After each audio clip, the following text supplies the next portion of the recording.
In this video, I propose to focus on a theme of immense contemporary contextual significance. Therefore, a warm welcome to everyone. The topic in this video is religion, war, and peace. Maybe I should reduce it to religion as war, religion as a threat to world peace. Now, the immediate context for my reflection is the ongoing Holocaust in Gaza. I don't propose to take a partisan view of the matter. I'm neither with the Jews nor with the Palestinians, or rather, I'm with both. Because to me, both are human beings, equally misguided, equally intoxicated with demonic religion. Therefore, I can't be partisan in my reflections, especially if I have even a vestigial commitment to truth and justice. My fundamental thesis, or my basic way of looking at this incredible human tragedy still raging, is that the villain of the piece is religion. You would remember that nearly 18 months ago, I shared, maybe 15 months ago, I shared a video with you where I said that contrary to the popular thinking or the dominant thinking on how peace may be established in this war-torn region of the world, enabling the Jews and the Palestinians to live in peace side by side with each other, what's popularly known as the two-nation theory. I don't believe that such a thing will work. I don't believe that there is a chance in hell that two nations will be set up, and if they are set up, they will live together in amity, side by side as good neighbors. Why do I say so? I say so because there is a huge problem that I factor into this whole equation, and that is the problem of religion. I'm not saying the religion is in itself a curse. I'm inclined to believe that true religion, or what I call spirituality, is a matchless and necessary resource for sane and meaningful living on planet Earth. But I'm equally convinced that depraved religiosity, religiosity infected with the virus of hate, misconceived religiosity that substitutes God with Satan, which is the kind of religiosity that's in vogue everywhere in the world, can only be an ineradicable threat to world peace and human welfare. Thousands and thousands of lives are being sacrificed to this demon in the ongoing human sacrifice, which is not recognized for what it is, because this human sacrifice takes place under the aegis of warmongering and war making, which enjoys, strangely, universal approbation, popularity, and profit. Now, look at the situation in Gaza. As all of us know, Gaza is a very small swath of land, almost like a district of Kerala, which is one of the smallest states in India. Its population is about 2.3 million people, whereas Kerala's population is 37 million people. So it's a small stretch of land, a small sliver of land, and a small group of people. Already 46,000 Palestinians have been killed as far as the count goes, and it is suspected that thousands are unaccounted for, and perhaps their dead bodies are lying and rotting under the rubble, mountains of rubble that war has achieved. More than 109,000 Palestinians have been injured. many of them maimed. The destruction of property on Gaza is incalculable, and it is said that it will take more than 35 years to restore Gaza to livable conditions. Every amenity of life is ruined. And this is not to forget the fact that on the 7th of October, 2 years ago, Hamas mounted an attack on unsuspecting Jews, caught them unawares, and massacred nearly 1,200 Jews, including the young people who are enjoying themselves in the Nova Music Festival, which started this whole demonic process of bloodletting. If you really look at the whole situation, ask the question, what is the offending factor? What is it that makes peace impossible between the Jews and the Palestinians, or the Jews and Muslims in general? Are they not brothers? What does the history say? But Isaac and Ishmael, who were the ancestors of the Jews and the Arabs, they were both born to Abraham through different women, all right, but Abraham is the stock. They are brothers. So what's happening in Gaza in essential terms is fratricide, or brother killing brother. And what is it that provokes and sustains this madness, this insanity? It's nothing but religion. Religion. But as I said at the outset, not religion in its purity, or good religion or sound religion, but demonic religion. Religion that makes people believe that anyone who is different to them in any sense whatsoever should have no right to exist. And this madness is found in a very crystallized form in the Bible. For example, as the Jews returned from their captivity in Egypt and are about to take possession back of their so-called homeland, Canaan, apparently they are instructed by their God, that every person living in that area, their homeland, must be eliminated. Not a single life should be spared. And in fact, God would punish the Jews if they show mercy to any of the native dwellers of the land which they had to take possession of. That is the heart of the matter. That is where the devil lurks. And Palestine has not recovered from that diabolic infusion of deadly religiosity, the history of which can be traced back several millennia. And unless and until we address this root cause, and unless and until the truth of it is exposed, and unless and until we make the truth of it prevail, there is no chance in hell that peace will be established in Palestine. There may be a temporary lull, quite likely, but we have to be historically naive to mistake that for enduring peace. Enduring peace in this region is possible only if both the Jews and the Arabs are delivered of their demonic religiosity.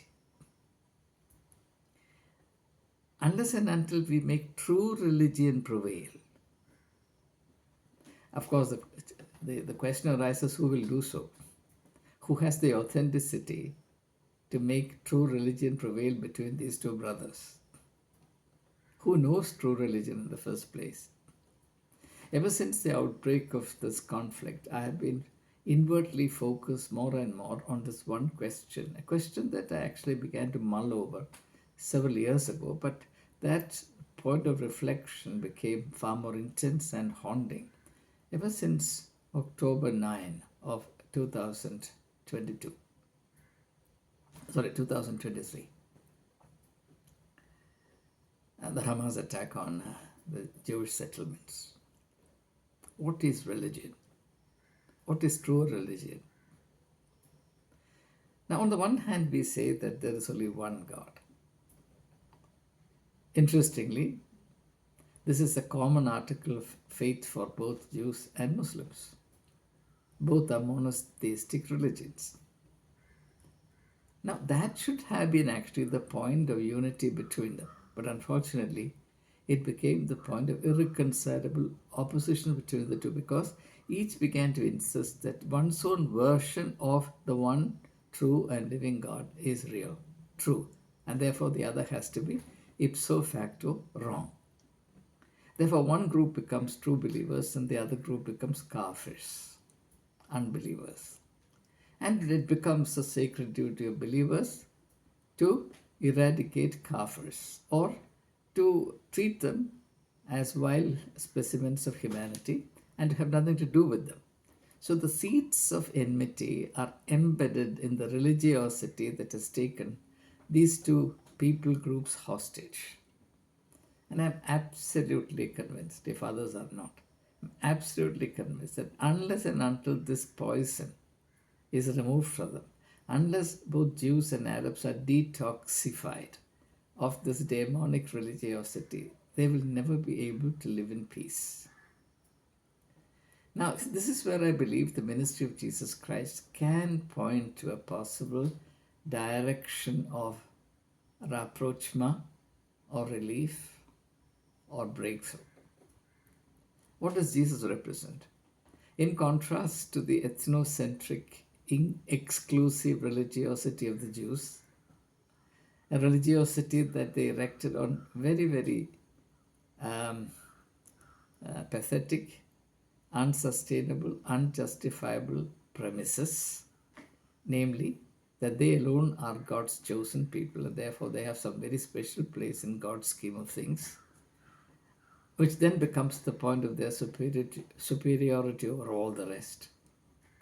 A mistaken notion from which Jews have suffered infinitely, but a notion which they are so hard set against correcting themselves. Now, they didn't realize that this idea that they are some very special people superior to the rest of humanity simply because God had some very special plan for them. God chose them over the rest of the world is a notion that militates against the idea of God as the creator of the whole world. If God is the creator of the whole world equally, God can't be the creator of the world unequally. That is to say, God is more the creator of the Jews than he is the creator of the Arabs or Palestinians or Hindus or the Tibetans or Chinese or Japanese or what have you. God, if at all he is the creator, he is equally the creator of everyone. Therefore, whatever he has created is of equal worth in the eyes of God. So if we were to look at the world, look at the human condition, look at the variety and the diversity that characterize the creation of God, from God's perspective, everything belongs together and everything must belong together and everything has the same worth. And even the smallest part is necessary to complete the total picture of God's creation. Nothing can be excluded.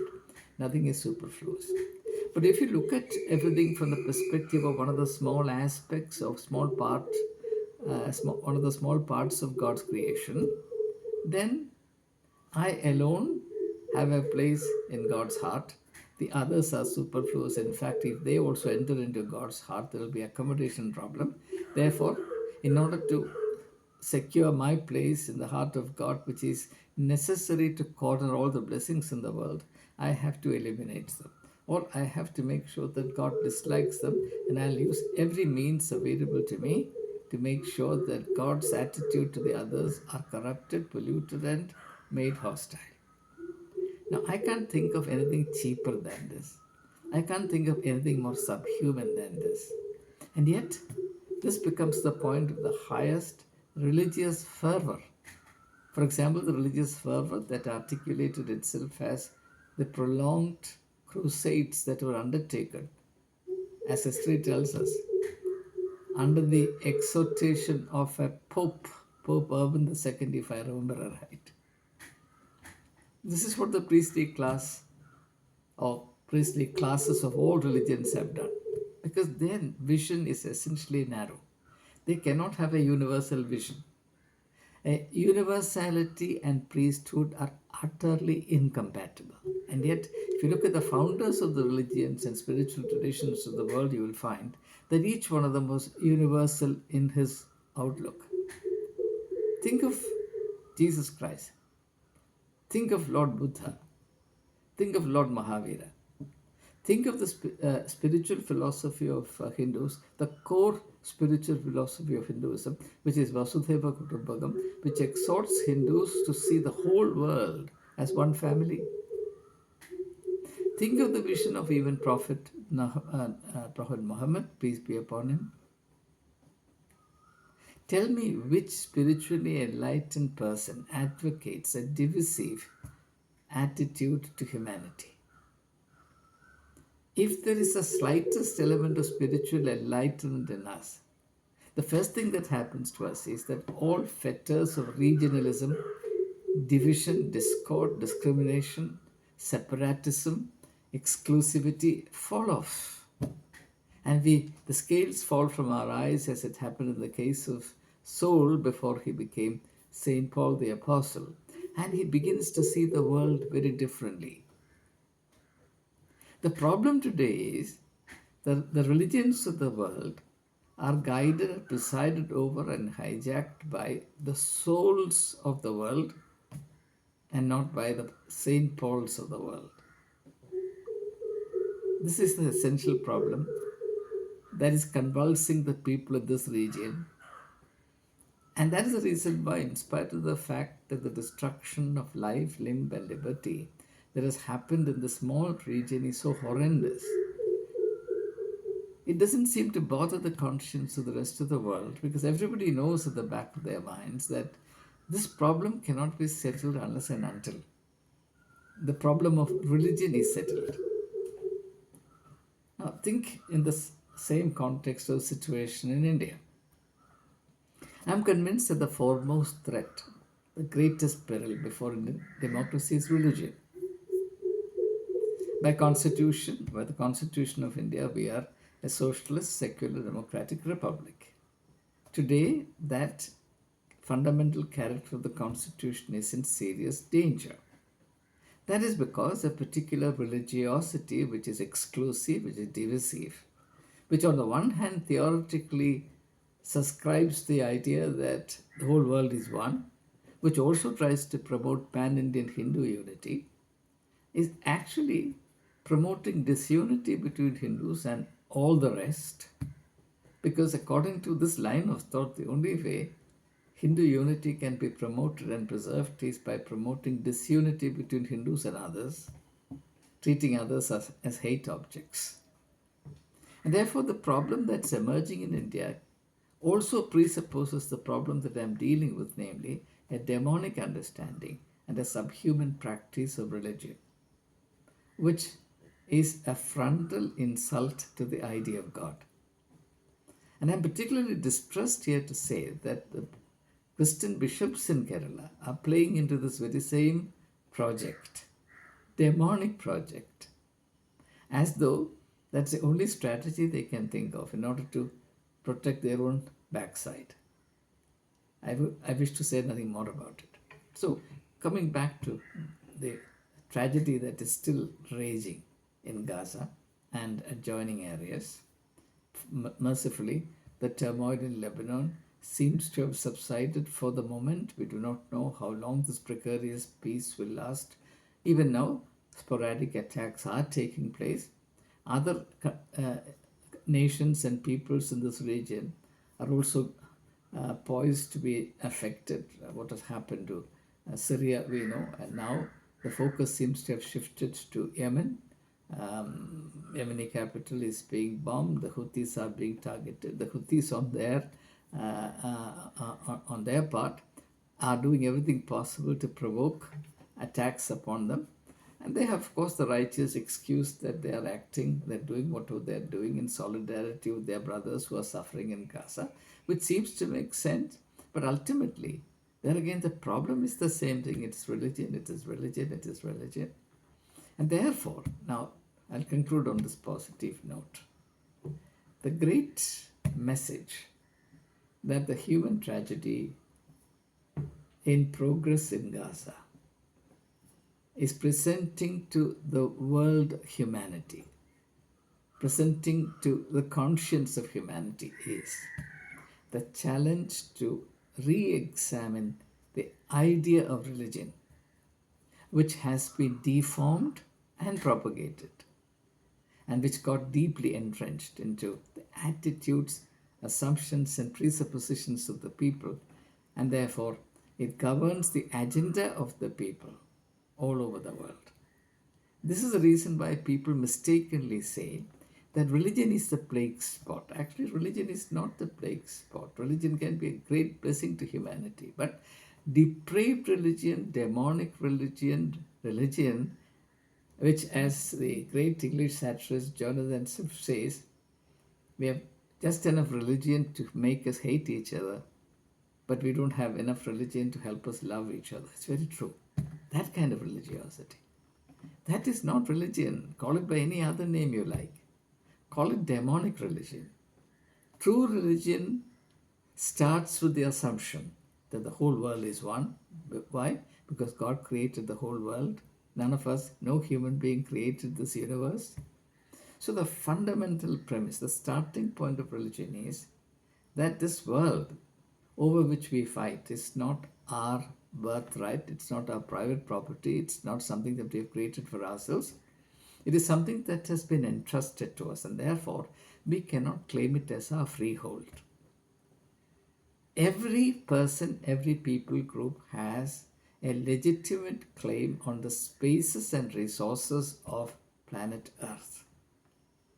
You have as good, as great a claim to its resources and the right to enjoy it as I have. And we together have as great and as valid a claim on the resources of the world and the right to enjoy it as all the Americans put together have, all the Russians put together have. That's what my religious sense tells me.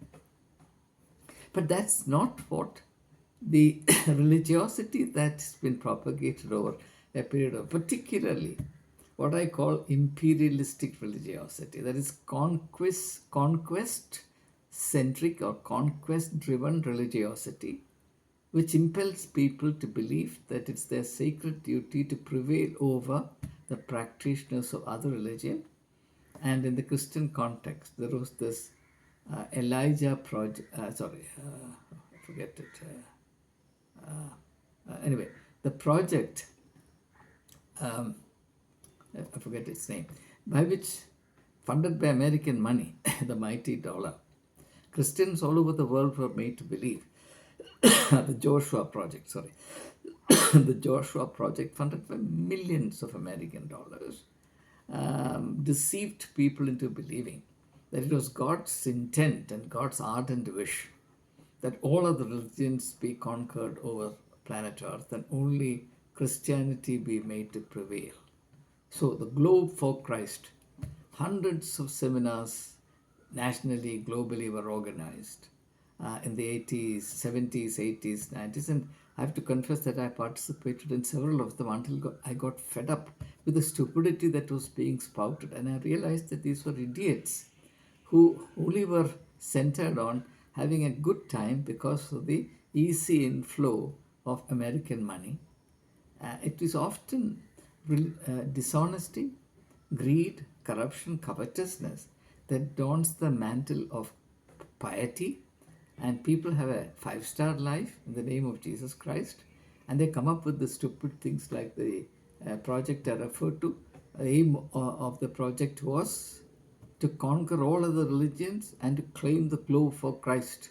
And you know what has happened, right? The globe for Christ. Now, this kind of stupid notion sounds so very attractive, and it creates a sense of euphoria, kind of wild expectations, and people line up to support it simply because of the stupidity that has been deeply injected into us. Unfortunately, the people who are caught in this tragedy are all victims of this brainwashing. And unfortunately, there is no religious training which is free from this demonic brainwashing that happens from, or that begins from birth onwards. So, my dear friends, let me restate my absolute conviction that peace cannot be established in this region, or for that matter, any other region where parochial or communal conflicts rage and have raged in the past, they'll always return, unless and until we have the courage to start a global debate on what true religion is, what may and what may not consist true religion. And there must be universal consensus on what may be deemed legitimate under the aegis, under the auspices of religion. It should be deemed completely unacceptable that religion becomes the legitimization of bloodshed. Because there is no spiritual tradition that I can think of. And I've taken a little trouble to investigate them. There's no spiritual tradition that I can cite or refer to which exhorts or even excuses bloodshed or violence. And yet, in the practice of religion for centuries, it's violence, not love. It is bloodshed and cruelty, not compassion and a sense of fellow feeling. That has found maximum expression. This is demonic. This cannot be just excused or justified under any consideration whatsoever. And the sooner we realize it, the sooner we wake up to this terrible reality, the monstrosity that we have created in the name of the Messiah, the better for humanity as a whole. So, I don't see an easy path to peace and harmonious coexistence for these two unfortunate people groups. I wish and pray to the Almighty that they be given the courage and the spiritual guidance to encounter the truth, encounter and accept the truth, because I believe absolutely in the eternal validity of Jesus' words. The truth alone will set you free. I repeat and I close on these words. The truth alone set you free. That's why Jesus said, "My peace I give unto you, not as the world gives, but my peace I give unto you." And who is the one who is saying, "My peace I give unto you"? Jesus said, "I am the truth." Truth alone sets you free. Thank you and have a meaningful day ahead.